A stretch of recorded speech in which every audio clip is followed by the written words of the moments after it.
નમસ્કાર, આપ જોઈ રહ્યા છો Spark Today News. Solo cyclist Asha Malviya વાઘોડિયાના જરોદ ગામે આવી પહોંચતા જરોદ પોલીસ દ્વારા તેમનું સ્વાગત કરવામાં આવ્યું હતું।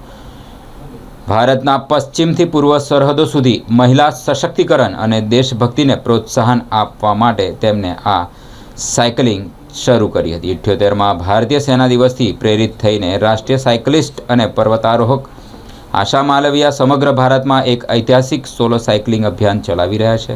આ સાહસિક યાત્રા ફક્ત સહનશક્તિની કસોટી નથી, તે દેશભરના નાગરિકોના મહિલા સશક્તિકરણ, દેશભક્તિ અને અતૂટ હિંમતને પ્રેરણા આપવાનું એક મિશન છે। દક્ષિણ પશ્ચિમ કમાન્ડના મુખ્ય મથક જયપુરથી શરૂ કરીને માલવિયાએ ભારતના પશ્ચિમ બિંદુ તેનો પૂર્વીય સરહદ સુધી લગભગ 7,800 કિલોમીટરનો પ્રવાસ કર્યો છે। તે હાલમાં જરોદમાં આવ્યા હતા, ત્યાંથી ગોધરા તરફ આગળ વધી રહ્યા છે। દરેક પેડલ સ્ટ્રોક સાથે પોતાના સશક્તિકરણ સંદેશ ફેલાવી રહ્યા છે।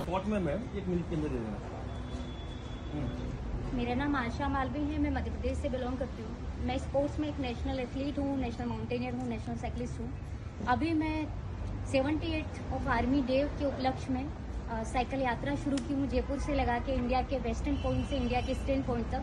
और मैं जयपुर से 11 तारीख को निकली थी। लगभग 2,200 किलोमीटर की साइकिल यात्रा पूरी करके मैं जरोद पहुँची हूँ। और मैं धन्यवाद करती हूँ पूरे गुजरात पुलिस का और जरोद पुलिस का कि वाकई यहाँ पर जो मेरी यात्रा का उद्देश्य है नारी शक्ति, देशभक्ति, अदम्य साहस, इसी साहस के साथ मैं आगे बढ़ रही हूँ और मुझे पूरा कोऑपरेट कर रहे। Thank you so much.